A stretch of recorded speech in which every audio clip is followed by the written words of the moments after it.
You all for coming to our webinar. I know a lot of you, you've either spoken with me or someone on my recruitment team. My name is Alexandria, and we invited you here because you're students enrolled in an ABA master's program. And we are launching our Rising Clinician Scholarship program. Uh, Chrissy, you can go ahead and go to the next slide there. Um, I have been getting a lot of questions about, well, what is this and why are you guys doing this? Why would you do this? Um, the scholarship program was created to spotlight and support the future clinicians of ABA. We want to have a way to reward all of you guys for your hard work. You know, you're got a lot of studying to do, a lot of long nights, a lot of testing prep, and all of that. So, this is our way of helping to pour back into the next generation of ABA clinicians and provide guidance, mentorship, and of course, some money as well. That's always a nice addition, right? So, um, the reason why we're doing this, Bierman, we consider ourselves to be the teaching hospital of ABA. So we prioritize shoulder to shoulder learning, precision teaching, which some of you all may be learning a little bit about in school right now, and ethical care. So the why is simple. We want to be trailblazers, not people who are trailing behind others, but trailblazers who are bringing novel ideas and support to the next generation. So, um, uh, this is why we're doing this, right? The more that you guys are supported, the more clinicians that we have, and the more clients and families' lives we're able to touch and change. So, the scholarship, we wanted this to be offered more than just once per year. And so it's going to go along with each semester cycle. So, we're offering it 3 times per year. In January, May, and September. So if you don't qualify for this round, don't worry, because in a few months we will have another one. Um, Next slide. So, some basic eligibility for this round. You need to be actively enrolled in a master's degree program or a certificate program. If you have already graduated, you're not eligible. But we have some other great ways that you can collaborate with us on research and things like that. Um, for those of you who are enrolled in a program, you need to have at least 8 graduate credits. Um, this program is for external people only, so you won't be competing against any Bierman employees. You do not have to be employed by us to participate. I get that question a lot. And it's open to students in all 50 states. We even had someone from Hawaii at our last webinar, so got some good representation going across the US. And for this round, we'll go into more details a little bit later here, but for the first round, you will be given a prompt that's created by our wonderful clinical leadership here, Chrissy Borowski and Lauren Diamato. And you'll be asked to write a response to that. So we ask that it's an original response, so no chat GPT, guys. Keep it original. And for this round in January, we'll have 3 winners. So $2,000 for each winner is what we'll be giving out right now. So, along with the monetary value, you'll also receive mentorship touch points with our Bierman clinical leaders, including one-on-one time with Dr. Chrissy Borowski. She's our Chief Clinical Officer here.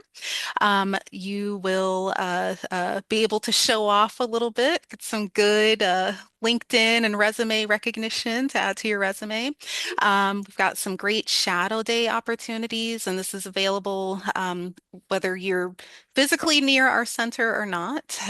We can, do shadow days virtually, or have you come to one of our centers physically. And of course, Bierman swag. All right. Next. So, some important dates coming up. So, applications officially open on January 26th. That's Monday, so a week from today. And you'll have about 30 days total to get your applications in. So, applications close on February 27th. And then March 30th, we will be announcing our three winners. So, on the 26th, when submissions open, you'll be able to download the full writing prompt from our scholarship website. And Chrissy, if you could click on that, I think it'll hopefully take you to the other page. All right. So this is a preview of what that will look like. As attendees, you guys will automatically be sent the link to this website. This is where you can download the prompt, submit your application, and upload your transcripts. I did have some questions last round. The transcripts to, prove that you have the 8 credits, they do not have to be official. They can be unofficial transcripts. So we'll dive into here a little bit more in just a second. Next slide. All right. Well, it's Lauren's turn. I'm going to go ahead and hand you on over. She's going to speak with you all about some research opportunities that we have as well.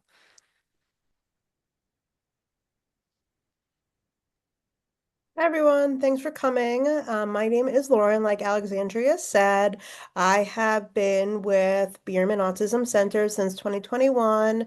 I am a BCBA and have since 2011 and have been heading our PEBBL department, which we launched earlier last year in June. It's been a real pleasure to help Bierman execute a more formal research department that I'm excited to tell you about.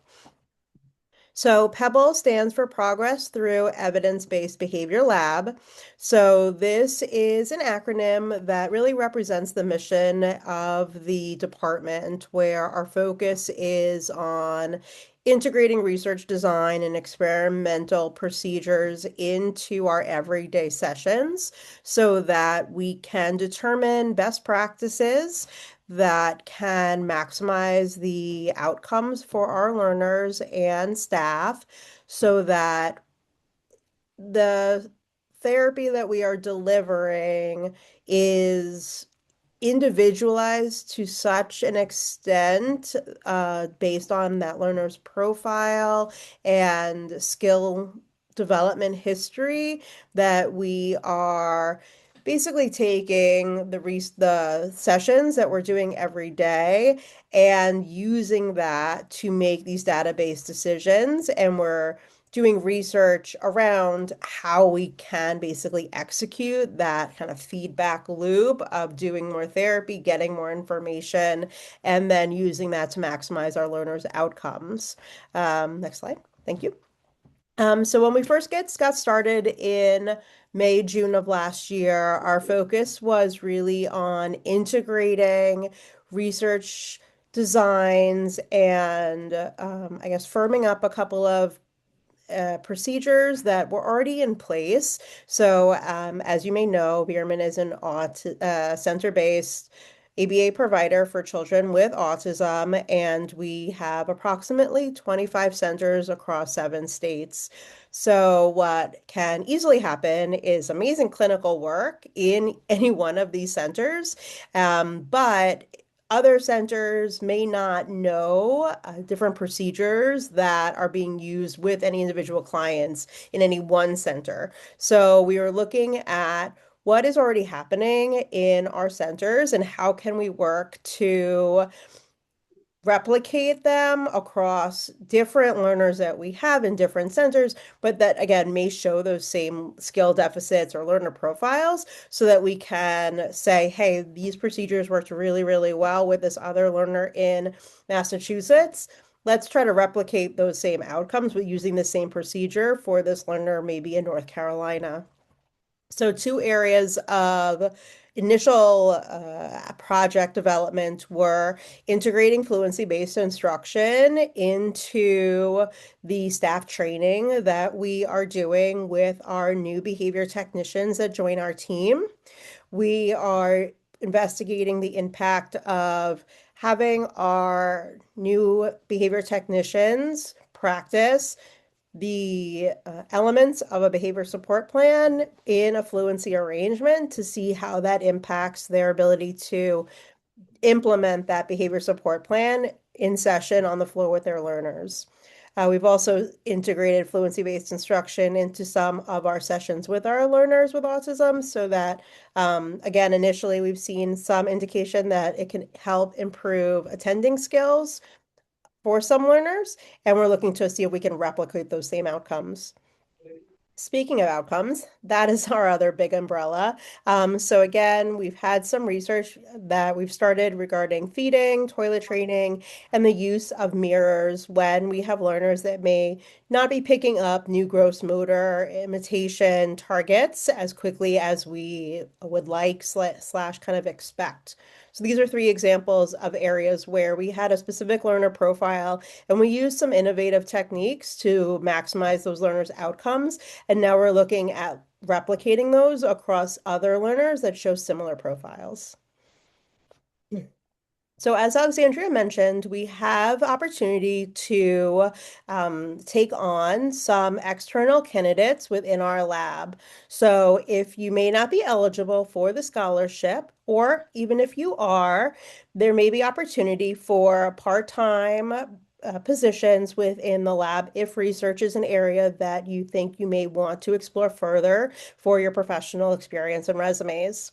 So one of those areas that we have are contributor research contributors. So these are individuals that may be participating in research for the first time, and they participate in different activities under the supervision of myself or other BCBAs, getting familiar with different elements of research procedures that are often learned as part of your coursework, such as interobserver agreement or procedural fidelity, but you'll have opportunity to practice it within the context of a research project. If you have experience with research, then another area may be moving into some of these more advanced tracks. But given that you all are, I think, joining us from being in schools, contributor track is probably the most applicable to you. In the links, excuse me, in the chat, there's a link to our website. I think I have a screenshot if you want to advance the slide. So if you go to our website, at that link in the chat will probably bring you straight to our subpage. But if you went to our main website, biermanautism.com, and then clicked on careers, you'll see a sub-tab for PEBBL Clinical Research. That's our department. And on this page, you'll see a form to submit, which will come straight to Chrissy, Alexandria, and myself if you're interested in any more information in regards to the research opportunities that may be available to you. And then I will reach out to schedule a follow-up 15-minute call to learn a little bit more about your individual experiences and interests in the lab. Thank you. And I think we mentioned this in our last webinar, but we have some people who are outside participants in PEBBL who are using it to get supervision experience. So if you're looking to supplement your supervision, you need some more of those coveted unrestricted hours, PEBBL is a great ooh, spot for that as well. Okay, I'm going to be talking about the actual case review, our case study review, grading criteria. I did not use a picture that is as professional as Lauren, but if anyone follows football, my family's big Patriots fans. We're really happy today. Um, and I'm Chrissy Boraski. I'm our Chief Clinical Officer here. I have been with Bierman since 2013. And I've been a BCBA since 2008. I used this opportunity last time to make fun of how old Lauren and I are, but I'll be nice tonight and not do that. But I will say it is Lauren's birthday, so give you a birthday shout out when you're here. Um, but I do think it's important to understand kind of the why behind, the prompt for the essay. If you are thinking of submitting one, you're speaking to, some of your judges here potentially. So we'll let you know exactly what to think about when you are doing the prompt. So the prompt this time around is why I chose ABA. We are not doing just why I chose ABA, but you're working why you chose ABA into a case study.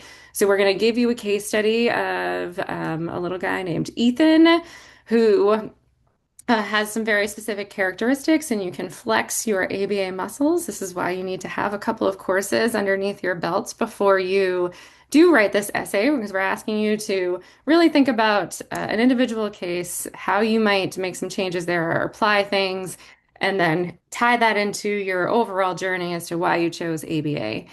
So, Ethan's journey is the case study. He's a 5-year-old learner with ASD. He was diagnosed as level 2, if anyone is familiar with the DSM criteria. And then the case will include different assessment information, different information about his strengths and deficits, some sample treatment plan goals. And we really want you to think about, your ethical reasoning, being able to explain ABA to others. That is such an important piece of what we do as behavior analysts. If we can't explain it, well, we're not really going to be good with our consumers of our services that we're providing, and really having a learner first mindset. So you're going to have VB-MAP results, if anyone's familiar with that assessment. That's one that's really commonly used with children who are in that age range. Again, the list of strengths and deficits, some talk about his behavioral excesses or behaviors that might interfere with learning and the functions of those behaviors, and then some current programs. And the goal is to not have too wordy of a case or of an essay that you're writing. So it's going to be about 1,000 words, 1,000 to 1,500 words. So you need to be nice and clear and concise here.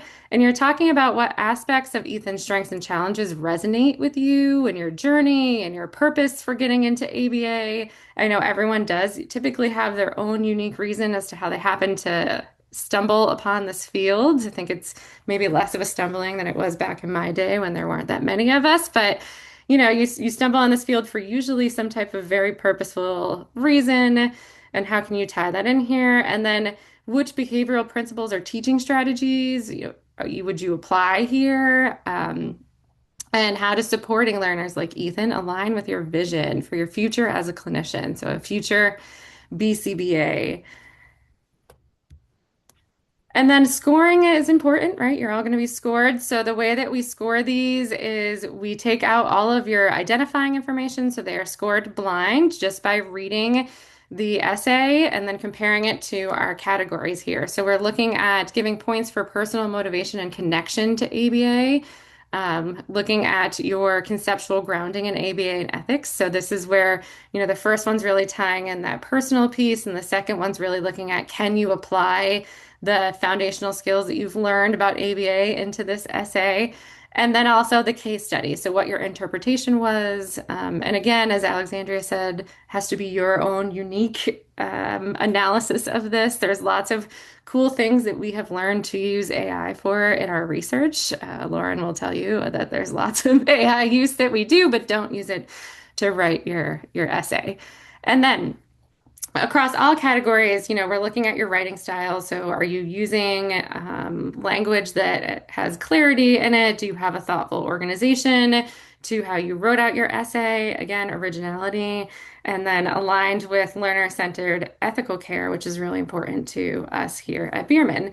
So we go through, the judges blindly score them, and then we take them and look at everyone's score and pick the one with the highest score as our winner. Actually, we have multiple winners, so the ones with the highest scores are our winners. Everybody, though, would get feedback on their essay, so even if you didn't win, you would get feedback from our panel of judges. Feedback is important in this field. You get lots and lots of it, and it's important for you to begin to grow and continue to grow as a clinician. And just thinking about us here at Bierman and the people who will be judging your essay, I think it's a really important to know what's important to us as you're thinking about writing. As Alexandria said, we do follow the teaching hospital model, lots of hands-on mentorship, really being able to blend research and clinical innovation. And everything that we do is tied to clinical outcomes. So our research is looking at how do we enhance clinical outcomes. We teach our BCBAs to really look at, making sure that you're paying attention to clinical outcomes. If we're not making outcomes with our client, we really have no reason to be here. So everything we're doing is a blend of teaching our clinicians to be better clinicians to get those outcomes, and then looking at, how well we're doing with our kiddos. We provide supervision, so we do have a curriculum that we follow, really heavily tied into making sure that people are grounded in the principles of ABA and can apply those in their practice. We want to produce high quality clinicians. We have an excellent pass rate on our exam.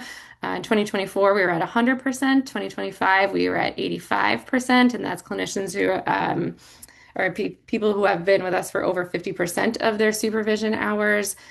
We've been comparing that to people who have come in already accruing most of their hours, and for people who have accrued their hours elsewhere, their pass rate last year was 50%. So I think we're very, very proud of our supervision that we provide and the quality of it, although I don't say that to make anyone nervous. The national pass rate, I think for 2024 was 54%, if I'm remembering correctly, which don't get scared.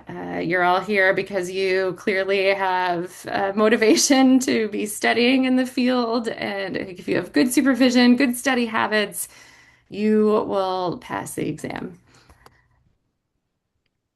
And I was asked to talk about the future of ABA, which I think, the future really depends on all of you and what you make of it, and that you're here for good evidence-based ethical practice as you become clinicians. But the real future, I think there's so much room, and we're doing some work with this in our own research, is having a mix between research and technology that can assist clinicians in making better informed decisions. You learn a lot as you are practicing hands-on, and I think technology has the ability to help you learn faster or make some better informed decisions. So there's lots of cool things I think we could do in the future to build our clinical practice. And, through research and active mentorship, ongoing collaboration is a big piece of what makes, I think, people good clinicians and BCBAs. So that ongoing collaboration between new scholars, or all of you, recent certificates, established clinicians, really offers opportunities for everyone to learn. And that all ties into why we decided to offer this scholarship. We really base a lot of what we do on being able to grow clinicians. We are limited to growing clinicians who are within Bierman, so this gave us an opportunity to have touch more people than the ones that we have working with us. So we're really excited to have all of you here learning more about this and hopefully applying for the scholarship and getting some of those mentorship and research opportunities. So I think we have time for questions. If anyone has lingering questions on the process or anything that we chatted about. Yeah, and while those questions are coming in, uh, this program is just for external people, so non-Bierman employees. And uh, our internal employees, they have other ways that they can get assistance for school. So we have tuition assistance, we have tuition reimbursement, we have several education partners, several of the schools that you guys represent, that offer discounts on tuition and things like that. So they are well taken care of. This is our opportunity to spotlight you all. I thought I saw a hand up and it might have went down. Did I get it? Oh, we got a question here. I'll let Chrissy, you and Lauren take this one. Let's see. How would mentorship supervision work? Would someone be able to meet for all the hours needed for supervision? Probably not all the hours in a concentrated role. I'm looking at Lauren here, and it's usually Lauren who's providing a lot of the supervision. So I would say, but maybe supplementing hours that you're already getting in the concentrated, so that might help you maybe move to a concentrated model versus the typical model. And are we hiring student analysts? We are. So if anyone is interested in employment opportunities, we don't necessarily hire people on just as a student analyst. Instead, you would just become part of the team, and then we would enroll you in supervision, and then there are opportunities to move into roles as you gain more experience that help you learn supervision of others and get some more experience as you go. But we definitely are hiring. And yeah, Victoria, I would say it's more of like a partial hours thing. We wouldn't be able to provide all of the hours if you were just coming on in the research capacity. And yes, if you are in the certificate program, you are good to go. You are eligible. Yep. And yes, if you started your master's in September and you have 8 credits, you are also good to go. Mhm. Question. Yeah. Yes, hi. My name is Bria Harris. I'm in the certification program as well, and I'm in my second semester. I took two classes last semester, but unfortunately, I have to like do one of them over. But I kind of maybe have like um, not don't have the credits yet, but I'm in a different class. Am I still eligible?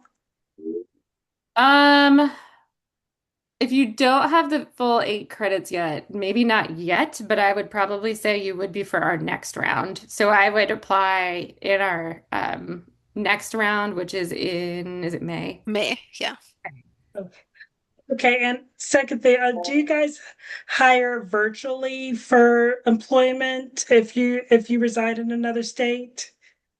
We only have, yeah, I would say it's rare, not for like the supervision opportunities. I would say those are all typically hands-on. So the research role opportunity is like a real part-time role. So if you're looking for full-time employment, that would be in person. Okay, so basically part-time, but is part-time virtual too? For the Yes, so that would be research. like submitting the research. Yeah. Okay. Okay, definitely. So a Thank lot of the research contributors that we currently have are also getting supervision as part of their experience. So generally, we've had a minimum of 20 hours per month just so that trying to just align honestly with the BACB, where they set the standard of a minimum of 20 hours per month to count those fieldwork hours. We sort of figured that although, like Chrissy said, this experience may be combined with other supervision hours that you may be doing with an alternate supervisor, I felt comfortable to say that if we were going to count these hours toward your fieldwork experience, that we would want to have a minimum of 20, which would allow for us to meet on a monthly basis for an hour to meet the requirements of 5 hour per percent supervision for those 20 hours, if that makes sense. We just kind of felt like less than that wouldn't necessarily suffice in providing you with a reasonable, well-rounded experience. So that's sort of the minimum. And as far as a maximum is concerned, we haven't really run into that problem yet. It's sort of just been what aligns with the contributor's schedule, but like Chrissy said, it is a part-time position, so I don't think that we would be looking for any more than potentially 40 hours a month or so. I guess it really depends on your availability and which projects you contribute to. Somebody that might be more local to one of our centers might be involved in more projects because they are able to go in person and then there may be more hours available to them versus somebody who does live in a geographic area where we do not have centers and it is only entirely virtual, then there may be, again, closer to those 20 hours, if that makes sense. you And so then much, Laura. Thank you so much, Laura, and happy birthday. And tomorrow's my birthday as well. Oh, happy birthday to you. Oh, happy early Thank you. birthday. I had to Thank intentionally you. embarrass Lauren today. There's a great question here. Could you work with Bierman in a research capacity and a clinical capacity? I would say absolutely. It just looks different than the research capacity for our external contributors. Our internal employees all have an opportunity to participate in research if that's something that interests them. We love when people want to participate in research and have research ambassadors at our center and, lots of opportunities. So it would be something that if you were in a clinical capacity, you could also do research. Let's see. I think there may be one question that we skipped from Rajane. I start my master's program in September with 8 credits. Am I able to apply? The 8 credits that you have, are they coming from a different master's program? Is that what you mean? If you already completed the Okay. eight, if you started it in September and completed the 8 credits already, you would be fine. Hmm. But really, it's making sure you've completed them. Yeah.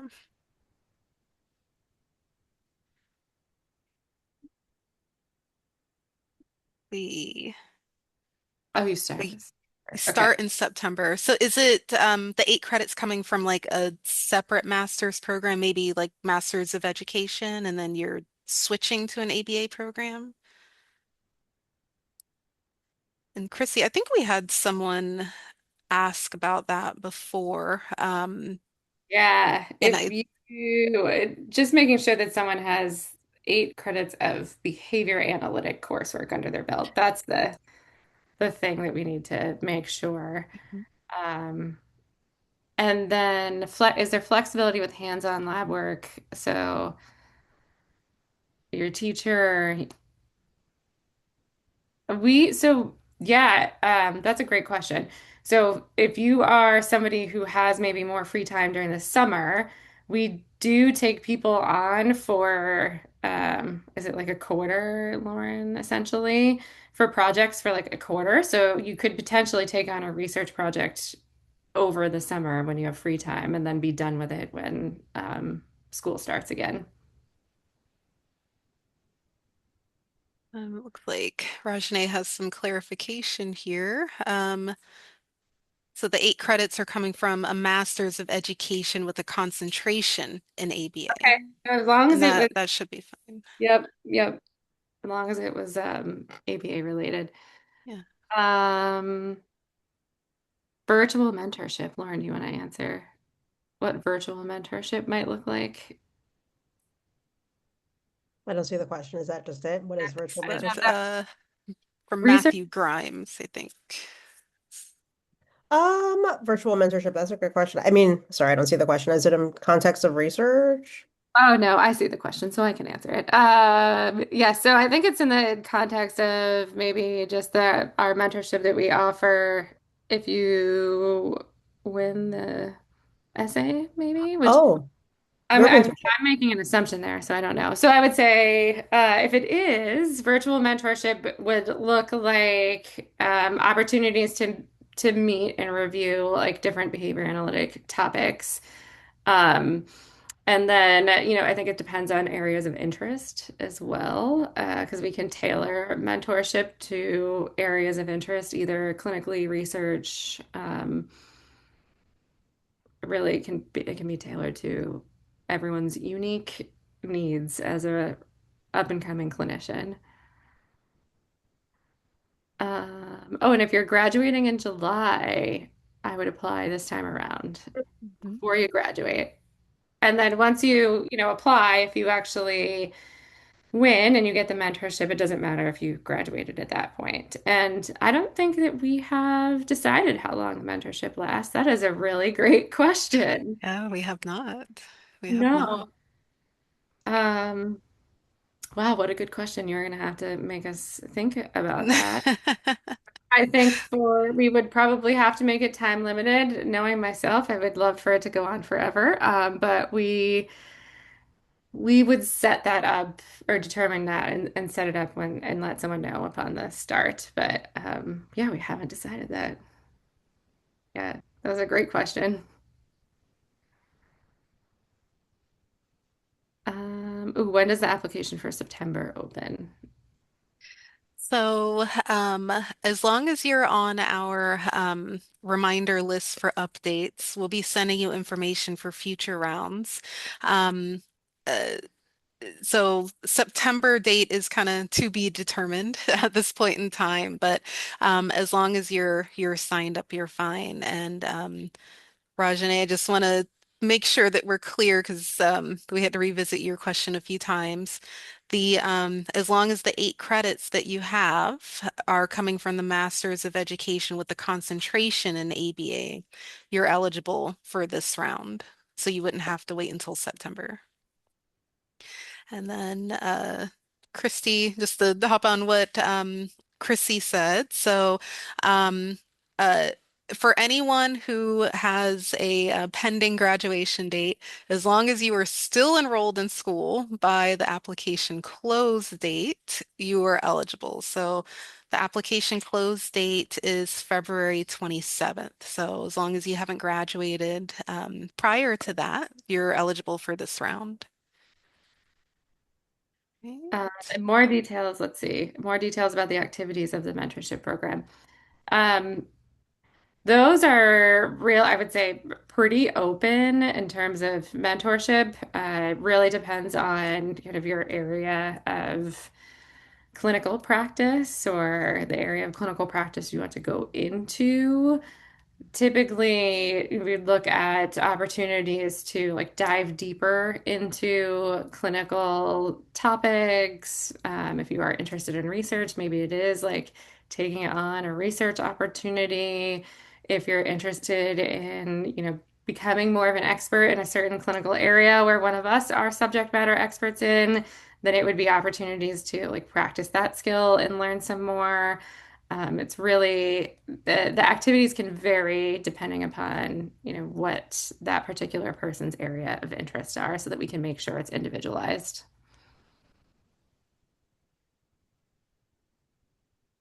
Um, let's see. Any other questions? Those were all very good questions. Yeah.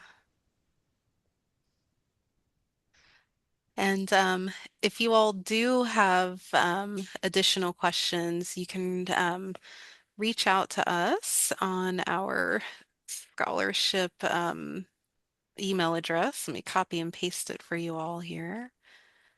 Sorry, did we address Michael's question about relocation assistance? Oh, we didn't. I Um, did not see we that question. we do offer relocation assistance, typically to when you're like becoming a BCBA or taking a BCBA role, but we do, as a company, offer relocation assistance at times.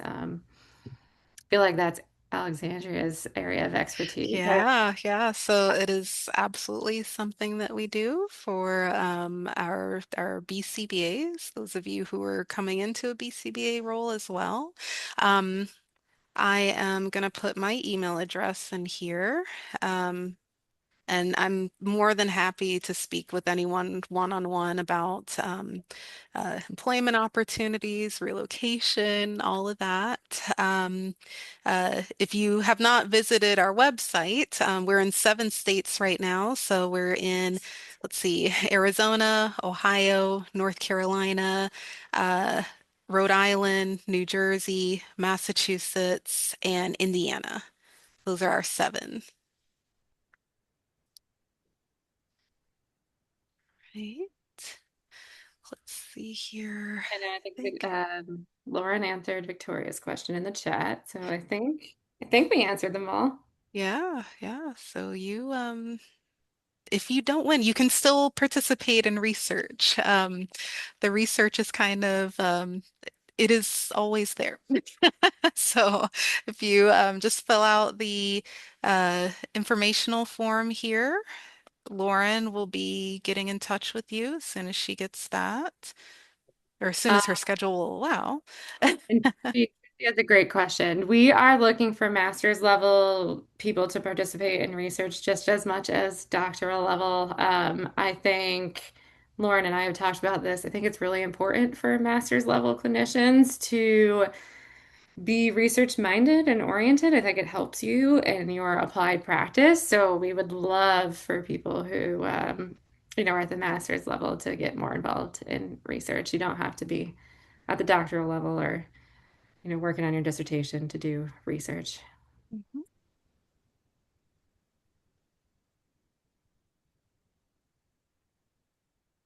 Awesome. All right. You're very welcome. See, like I said, if you all have any other questions, I left my email address in there and also the scholarship info email address. You can reach us at either one. So important date coming up, January 26th, Monday, 1 week from today. We will start accepting applications. That link that Chrissy previewed with you all will be live on that date. So all of you all as attendees, you're on our list of interested people. So as soon as that site goes live, you'll receive a notification saying that you can go ahead and visit the site with the link and all of that.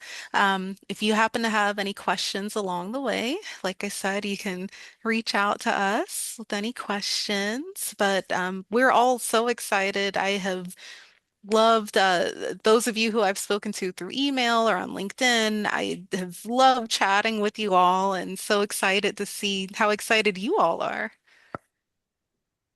Yeah, thanks everyone Hmm. for coming. Yeah, thank you.